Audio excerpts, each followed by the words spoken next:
Wenn man so darüber nachdenkt, welche großartigen Vorteile mit der Übung der Geduld verbunden sind, Vorteile nicht nur unmittelbarer Art in diesem Leben, sondern auch für alle zukünftigen Lebzeiten, dann muss es doch klar sein, dass jeder Widersacher und Feind außer einem großen Nutzen und für uns keine irgendeine Art von Schaden wirklich an uns verüben kann.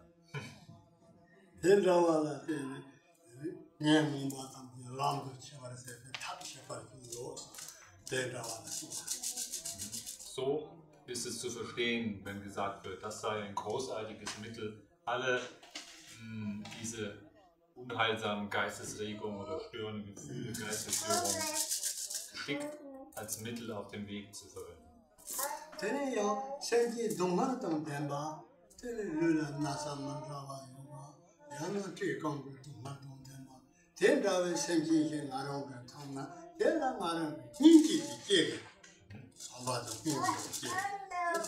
Dann wird es so sein, dass wir, welche immer Lebewesen wir sehen, in Leid und Not, vielleicht in Hunger oder Durst oder irgendeiner anderen Form von Elend, dann, dass in uns spontan Anteilnahme und Mitgefühl wach wird.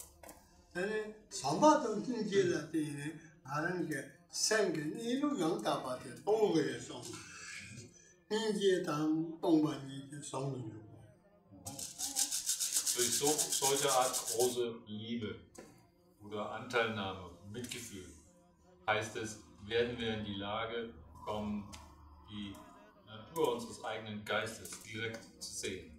Das ist das, wo man davon spricht, dass im Grunde Mitgefühl und Leersein, diese beiden untrennbar miteinander verquickt sind.